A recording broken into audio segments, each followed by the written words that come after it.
On the day he turned 18, a young man was kicked out of the only home he'd ever known.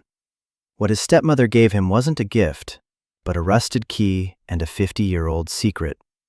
What he discovered in that forgotten place would not just change his life, it would force him to define it. If you've ever felt like your story was written for you by someone else, hit that subscribe button. This one's for you. The cardboard box wasn't heavy, but it felt like it was filled with lead.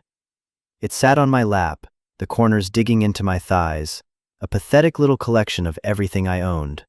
3 changes of clothes, a worn paperback, a photo of my dad, and a toothbrush. 18 years, and it all fit in a box you could carry with one hand. Brenda, my stepmother, stood in the doorway of the group home, her arms crossed tight against her chest. She wasn't being cruel, not exactly. She was just done. Her face had the same closed-off expression she wore when she paid bills or took out the trash. It was a chore. I was a chore. And my time was up. 2 years she'd kept me after Dad died. 2 years of shuffling around each other in a house that had stopped feeling like a home the moment his easy laughter disappeared from it. The state said she had to until I was a legal adult. I hit the magic number at midnight. It was now 8 in the morning. She hadn't even offered me coffee. "So, that's it?" I asked. The words felt thin in the cold March air. She sighed, a little puff of white vapor. "Leo, we talked about this. The arrangements are made. You have the cash for the bus ticket and a week at the boarding house downtown." She was looking over my shoulder at the gray van from social services idling at the curb. The driver was staring at his phone. He'd seen this 100 times. "I know. It's just..." I didn't know how to finish. "It's just my entire life is in this box? It's just you're the only family I have left? It's just I'm terrified?" None of those felt right to say out loud. They would have sounded like an accusation, and Brenda was immune to those. Her grief for my father had calcified into a kind of brittle pragmatism. Emotions were inconvenient. She must have seen something in my face, though, because her expression softened for a fraction of a second. She reached into the pocket of her coat and pulled out a small manila envelope, yellowed with age. "This too," she said, holding it out. "It was in your father's things. From his father. I was supposed to give it to you when you came of age." I took it. It was light, almost empty. Inside was a single, heavy, old-fashioned iron key, the kind you see in movies about castles, and a folded piece of paper. The key was cold, the metal pitted with rust. The paper was a deed, the type brittle and stiff. I unfolded it carefully. At the top, in faded ink, it read, "Property deed, Oakhaven County." It was for 5 acres of land and 1 structure, listed as a barn. And then I saw the name of the grantee. Leo Vance. My name. Except the date on the document was 1962. It was my grandfather's name. My father had named me after him. "What is this?" I asked, my voice barely a whisper. "It's yours," Brenda said, her tone flat again. The moment of softness was gone. "Your grandfather left it to your father, who left it to you. It's a barn, I think, out in the middle of nowhere. Your dad never went, never even talked about it." She gave a little shrug. "There's a note on the back of the deed, from your grandfather. He had it sealed, in 1962. Hasn't been opened since." Sealed. The word hung in the air. It sounded final, ominous. "Why?" "How would I know?" she said, pulling her coat tighter. "Look, Leo, it's probably nothing, a pile of rotten wood on some useless land. But it's yours. You have a place to go, if you want it. That's more than a lot of kids get." She wasn't wrong. She just wasn't right, either. She was washing her hands of me, and this dusty piece of paper was the soap. She looked at the van, then back at me. "The bus for Oakhaven leaves at 10. You can make it if you walk to the depot now." It wasn't a suggestion. It was a dismissal. I clutched the box, the envelope with the key and the deed feeling impossibly heavy in my hand.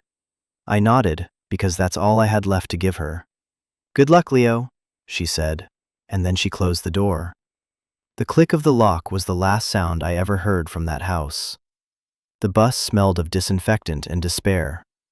I sat by a window smeared with grime, watching the city blur into suburbs, then suburbs into the gray, skeletal trees of the countryside.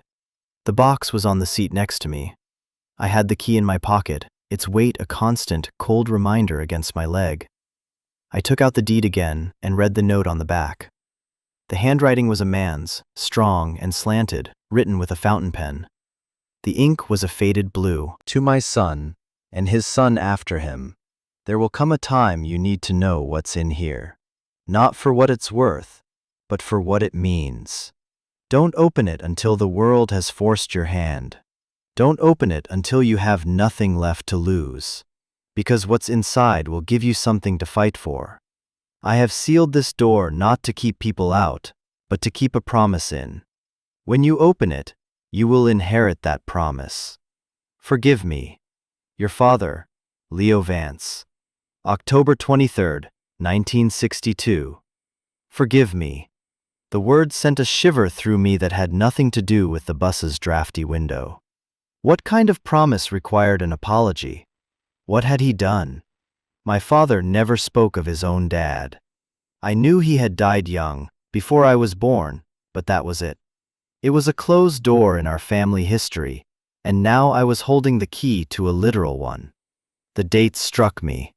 October 23rd, 1962.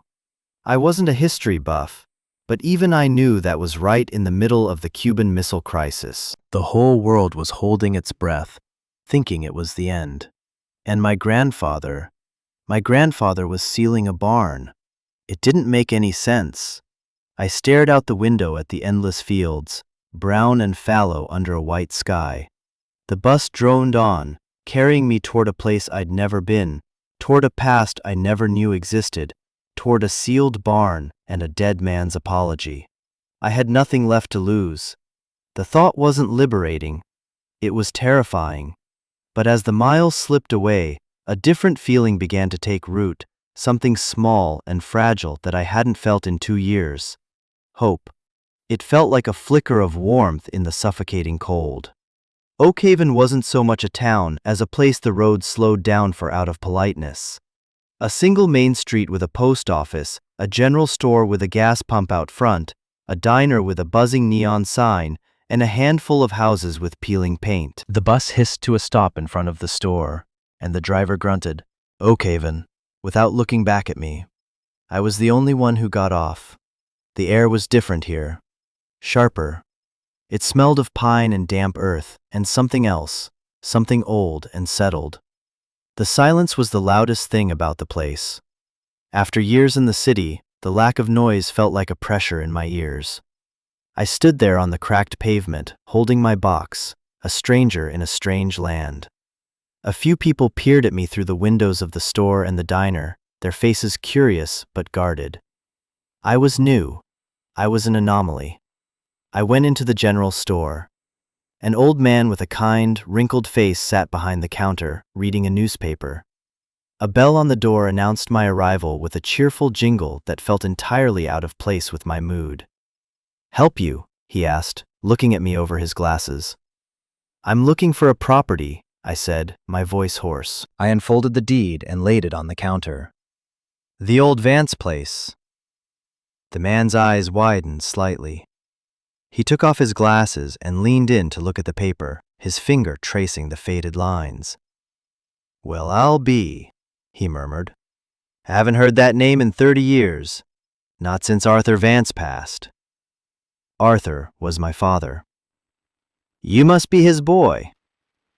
"Leo," I said. He was my dad. "I'm Bill," he said, extending a calloused hand. I shook it. His grip was firm. "I remember your granddad. Leo, same as you. Quiet man. Smart. Kept to himself mostly. The whole town was shocked when he, well, A long time ago now. He didn't elaborate, he just tapped the deed. This place is a good 5 miles out of town, up on the ridge. No one's been up there for decades. Road's probably half gone. He looked at my thin jacket and sneakers. You got a car? No, sir. I was just going to walk. Bill shook his head slowly. Not before this hits, he said, nodding toward the window. The sky had grown darker, the white turning to a bruised purple at the edges. We got a late snow coming, a bad one. You'll get caught out. He thought for a moment, stroking his chin. Tell you what, my boy, Jimmy, makes deliveries. He's heading out that way in about an hour. He can take you up to the turnoff. You'll have to walk the last mile or so, but it's better than freezing. I was flooded with a relief so intense it almost buckled my knees. Thank you. I don't have much money to pay.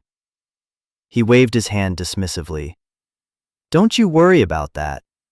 No one should be left out in the cold. You just sit tight. Get yourself something warm from the diner. Tell him Bill sent you. An hour later, I was bouncing along in the passenger seat of a beat-up pickup truck, my box in the back under a tarp.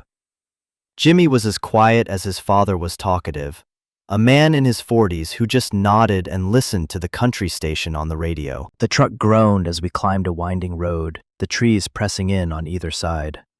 Snow had begun to fall, fat, wet flakes that melted on the windshield. This is as far as I go, Jimmy said, pulling over where a smaller, unpaved track disappeared into the woods. Your place is up there, end of the line. You sure about this, kid? He looked at me, his eyes filled with a genuine concern that felt both welcome and painful. I'm sure, I said, trying to sound more confident than I felt. He just grunted. All right, good luck to you. I grabbed my box and slid out of the truck. The cold hit me like a physical blow. The truck turned around and rumbled back down the hill, leaving me in a world of white flakes and black trees. The silence was back, deeper this time, broken only by the whisper of the snow falling. I looked up the track. It was barely a road anymore, just 2 ruts overgrown with weeds, already blanketed in white. This was it, the end of the line. I adjusted the box under my arm, shoved my free hand in my pocket, and started walking toward my inheritance. The walk was longer than a mile, or maybe it just felt that way.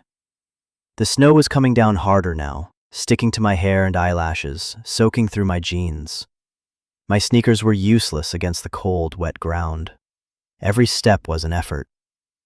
The woods were thick and dark, and I felt a primal fear creep in, the kind that tells you you're small and alone and the world is big and indifferent.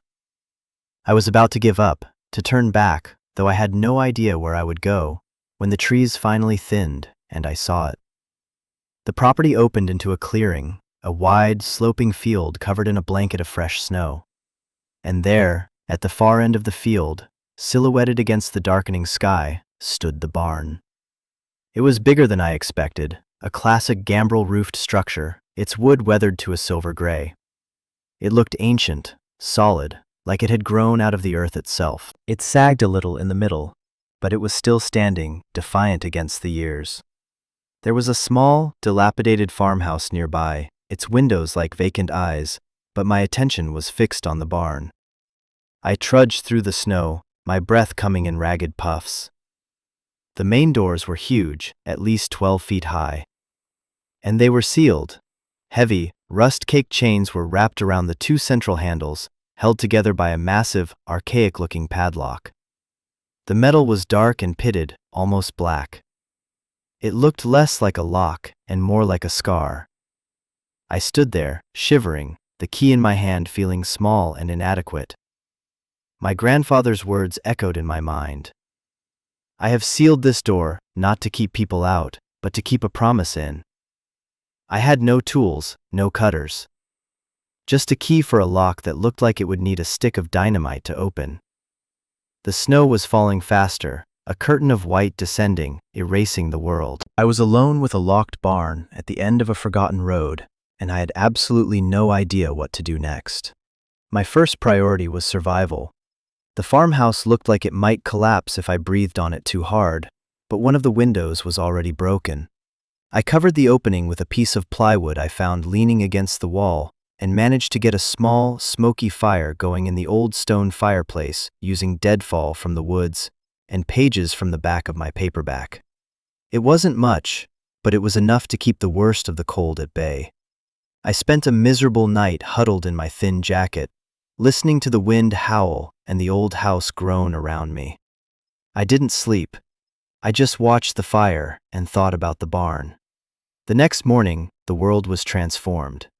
The snow had stopped, and the sun was out, glinting off a pristine, untouched landscape. It was beautiful, but the beauty was cold and sharp. The barn stood there, waiting. I knew I couldn't get through the main doors, not without heavy equipment. I spent the morning circling the structure, kicking at snowdrifts, looking for another way in. The foundation was solid stone. The windows, high up near the roof, were boarded over from the inside. It was a fortress. But then, around the back, half hidden by overgrown bushes, I found it. A smaller door, a normal-sized door, almost completely obscured. It was also chained, but with a much smaller, less intimidating lock. And this lock had a keyhole that looked like it might, just might, match the iron key in my pocket. My heart hammered against my ribs. I fumbled with the key, my fingers numb with cold. The key slid into the lock. It was stiff, grinding with 60 years of rust and disuse. I held my breath, putting all my weight into turning it. For a moment, nothing happened. I was sure it was going to snap. Then, with a groan of protesting metal that sounded like a scream, the mechanism turned. The lock clicked open. I almost cried with relief. The chain was still an issue, but it was threaded through a heavy iron hasp. I found a thick, fallen branch, and using it as a lever, managed to pry the old screws of the hasp out of the dry, brittle wood. It took almost an hour. My muscles ached, and my hands were raw, but finally, the chain fell away. The door was free. I put my shoulder against it and pushed. It didn't budge. It was swollen shut in its frame. I pushed again, harder, grunting with effort.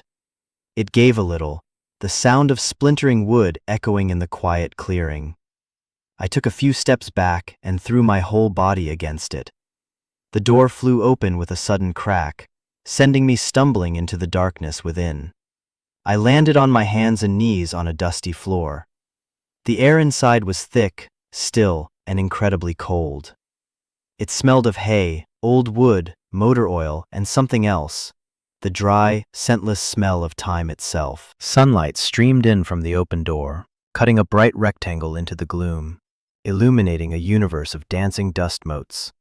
As my eyes adjusted, the vastness of the space revealed itself. The barn was cavernous, the ceiling soaring high above me into darkness. The main floor was filled with shapes, all of them draped in heavy canvas tarps, like ghosts in a sleeping ballroom. There was a large covered mound that looked like a car, smaller ones that could be furniture. A workbench lined one wall, tools still hanging on hooks above it, each one outlined in a thick coat of dust. A hayloft ran along the back wall, a rickety ladder leading up to it. It was a time capsule. Nothing had been disturbed for 6 decades. I walked slowly, my footsteps muffled by the layer of dust on the floorboards. I reached out and pulled back the corner of the nearest tarp. Underneath was a wooden dining table, its surface smooth and dark. Next to it were 6 matching chairs, stacked neatly. It was an entire household of furniture, preserved under the canvas sheets. I moved deeper into the barn, toward the center. There, on a small, cleared patch of floor, sat a single object not covered by a tarp. It was a metal footlocker, an old army green one, with leather handles and brass clasps. It looked important. It looked deliberate. I knelt in front of it. There was no lock. My hands were trembling as I undid the clasps. They snapped open with a sharp, metallic sound that was shockingly loud in the silence. I lifted the heavy lid. Inside, nestled on a bed of yellowed cheesecloth, was a stack of letters tied with a faded blue ribbon. On top of the stack was a single, unadorned photograph. It was a black and white picture of a woman with a kind, smiling face and hair pinned up in a 1960s style.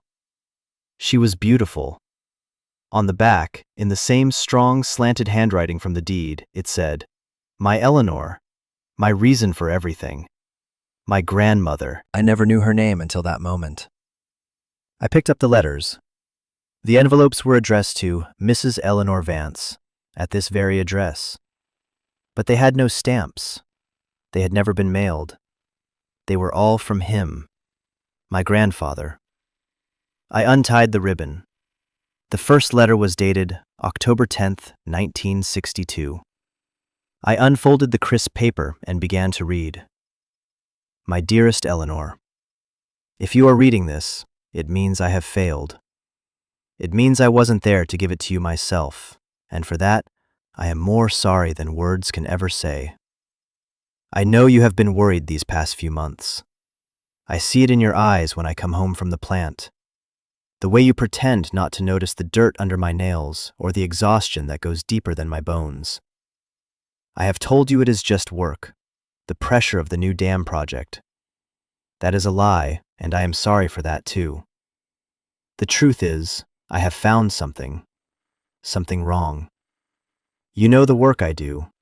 I am a materials engineer. I test the concrete, the steel, the bedrock itself. My job is to make sure that dam is safe, that it will hold back the river for 100 years and protect the town below. But the numbers aren't adding up, Eleanor. The concrete mixtures are failing stress tests. The steel rebar they're trucking in is substandard. I have run the calculations a dozen times, 100 times. If we build it this way, to their specifications, it will not last. A flood, an earthquake, maybe just time itself, it will fail. And when it does, the water will wipe Oak Haven off the map. I took my concerns to my supervisor, Mr. Abernathy. He smiled and told me not to worry, that the company's lead engineers had approved everything. He said I was being overcautious. He suggested I take a vacation. When I pushed, when I showed him my data, the smile disappeared. He told me, in no uncertain terms, to drop it. He said my job, our future, our beautiful life we're building here, all depended on me being a team player. But how can I be a team player, my love, when the game is rigged against every soul living downstream? How can I look our boy in the eye, our little Arthur, and tell him his father helped build a monument to corporate greed that could one day drown his own family? I cannot. So, I have been doing something else. I have been gathering proof. I have copies of the falsified safety reports. I have samples of the faulty concrete. I have photographs.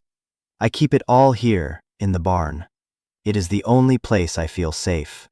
I am writing this because I fear they know what I am doing. Men in dark cars have been parked down the road. Abernathy watches me at work. I feel a chill on my neck that has nothing to do with the coming winter. I am going to take my evidence to the state authorities next week. I pray they will listen.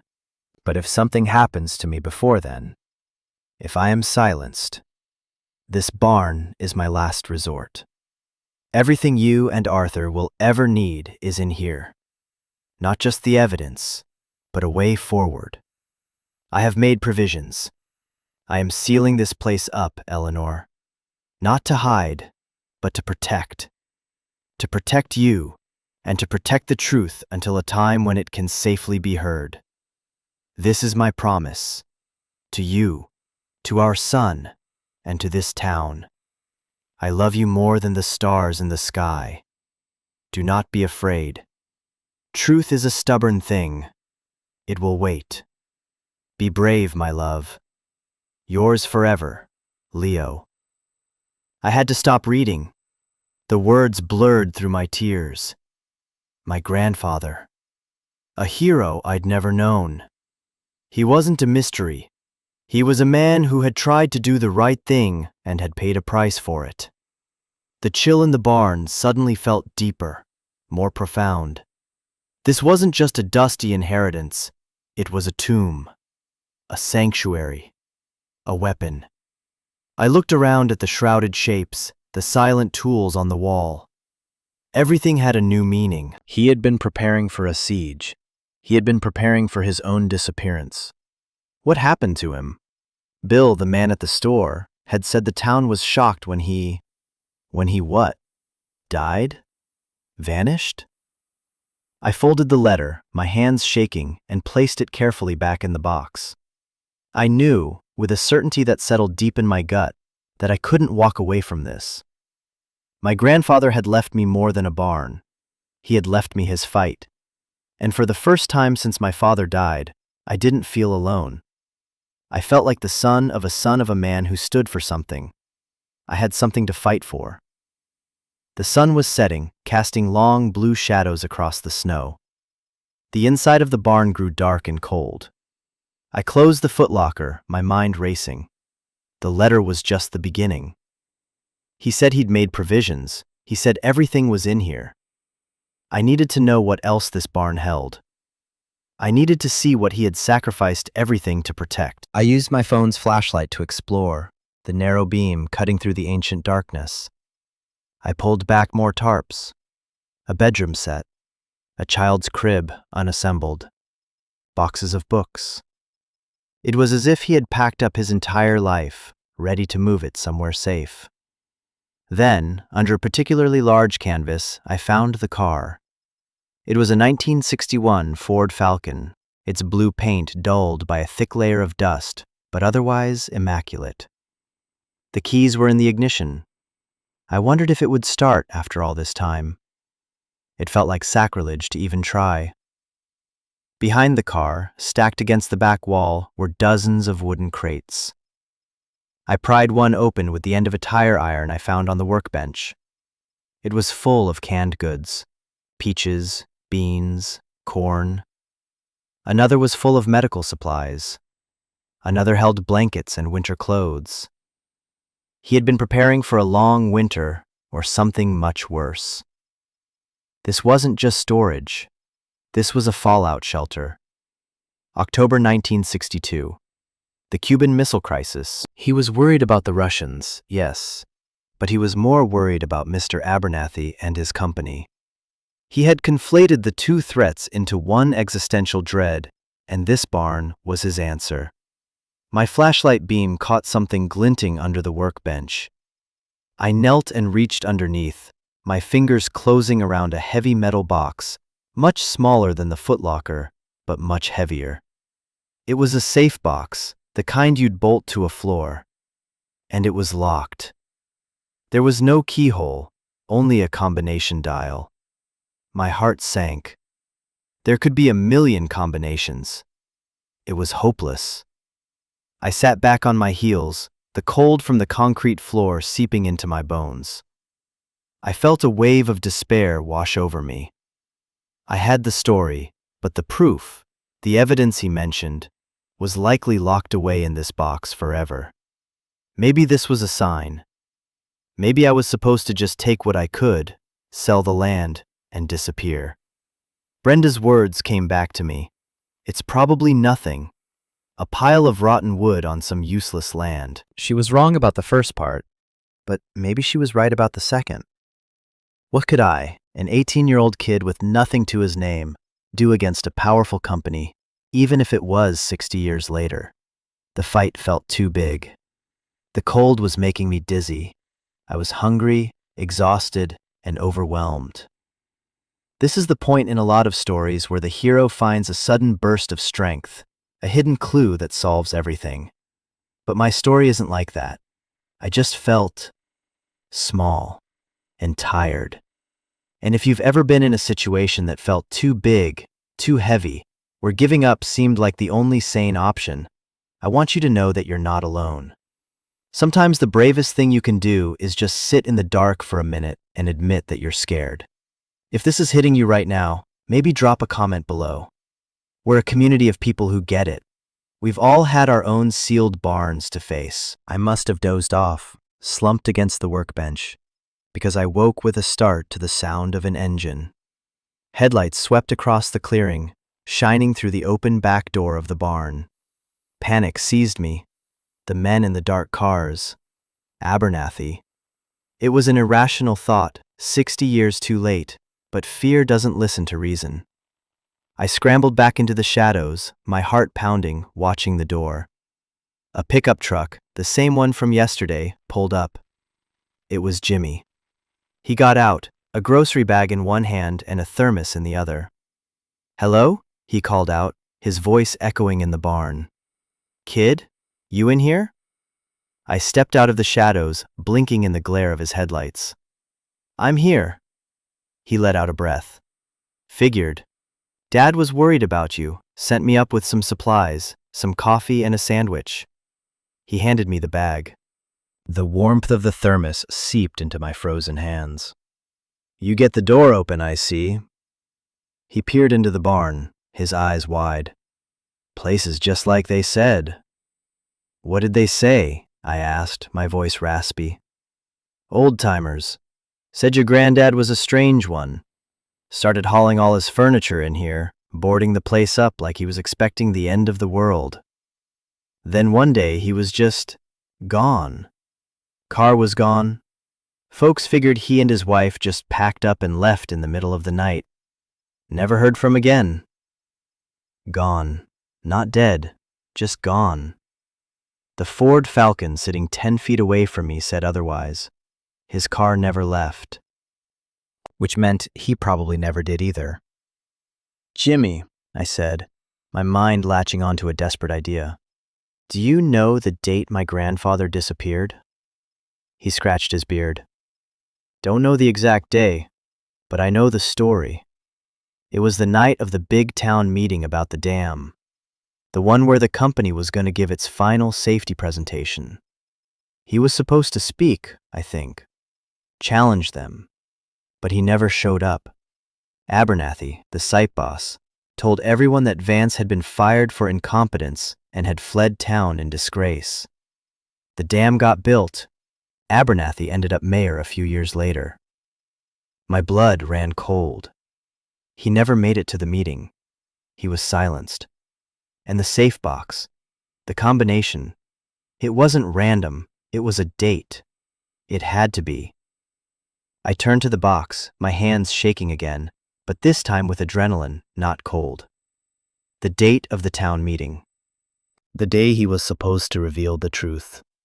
"Do you know what date that meeting was?" Jimmy thought for a moment. "It's town legend, the day Oakhaven sold its soul, my grandpa used to call it.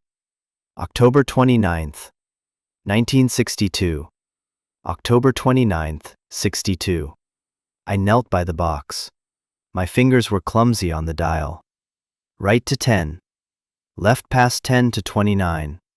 Right to 62. I pulled the handle. It didn't move. My heart fell. It was a stupid idea. Of course it wasn't that simple. Jimmy was watching me, a confused look on his face. I tried again, thinking. Maybe it wasn't the American format. Maybe it was day, month, year. 29th of October, 62. I spun the dial again. Right to 29. Left to 10. Right to 62. I pulled the handle. With a solid, heavy thunk, the locking bolts retracted. The door swung open. Jimmy let out a low whistle. Inside, wrapped in oilcloth, was a thick ledger book, several rolls of film canisters, and a small, canvas bag that clinked when I touched it. This was it. The proof. My grandfather's legacy. I looked at Jimmy, the first person in 60 years to see this, and I felt a bond with this quiet man who'd brought me a sandwich. "Thank you," I said, and the words felt bigger than just the coffee and the food. I had made a choice without even realizing it. I wasn't leaving. I was staying. I was going to see this through. This barn wasn't just a shelter from the cold anymore. It was my headquarters. The next few days were a blur of discovery and purpose. Jimmy, bless his quiet soul, became my silent partner. He didn't ask too many questions, but he showed up every day with food, water, and once, a small portable generator. He helped me get the old pot-bellied stove in the corner of the barn working, and soon, A small section of the cavernous space became my home. A bubble of warmth and light in the middle of a 60-year-old mystery. I spent my days poring over the contents of the safe box. The ledger was a meticulous record of my grandfather's findings. Dates, times, material specifications, test results, page after page of scientific data that proved, beyond any doubt, that the Northwood Dam was built with substandard materials. He had documented the conversations with Abernathy, the threats, the intimidation. It was a damning indictment. The canvas bag contained the physical proof, core samples of the concrete. They were brittle, crumbling to the touch, exactly as his notes described. The film canisters held the photographs. I didn't have a way to develop them, but I knew what they would show. Trucks with logos from uncertified suppliers. Cracks in the foundation even during construction.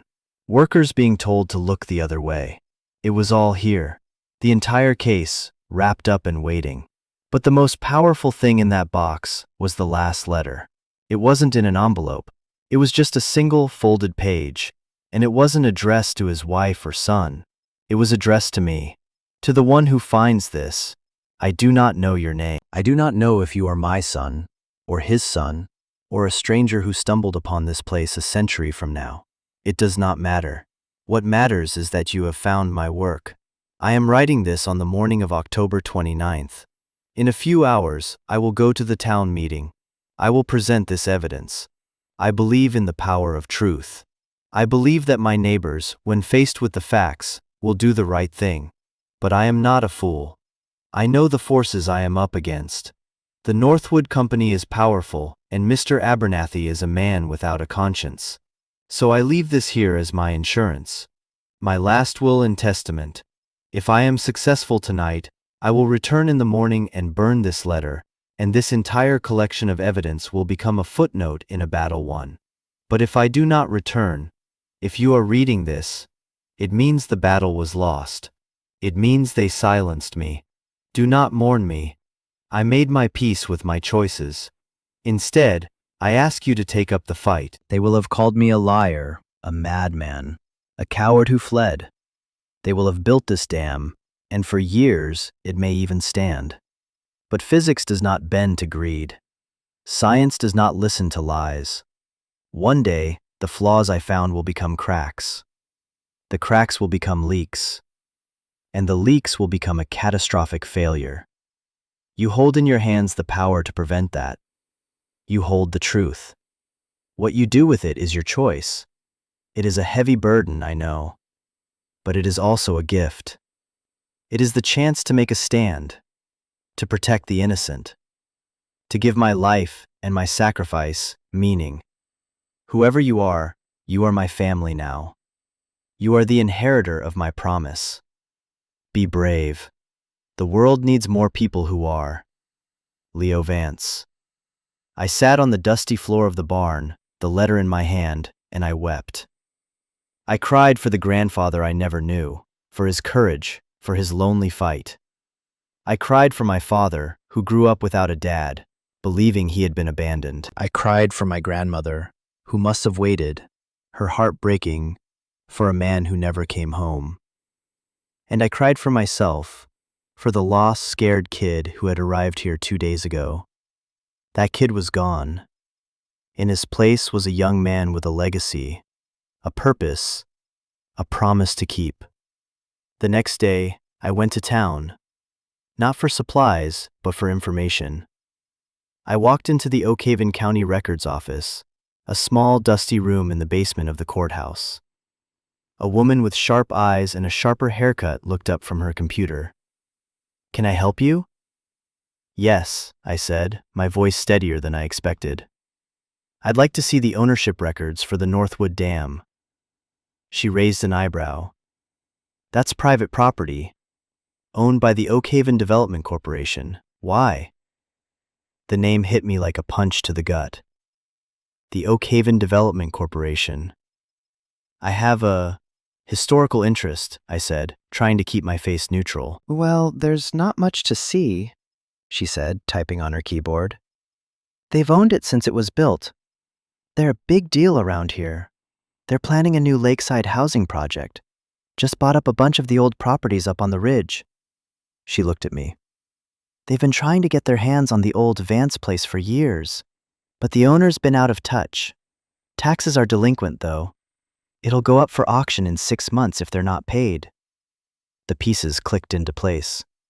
The company my grandfather fought was still here, under a new name, and they were trying to buy the very land that held the secret of their crimes, the evidence that could destroy them.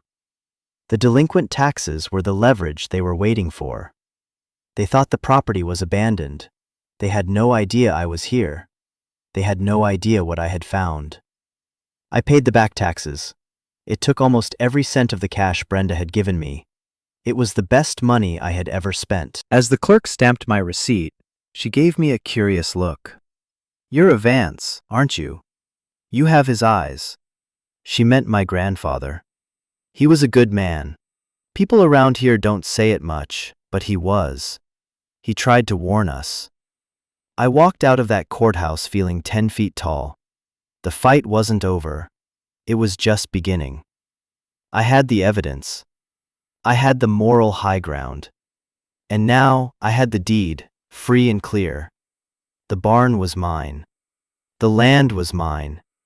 The promise was mine.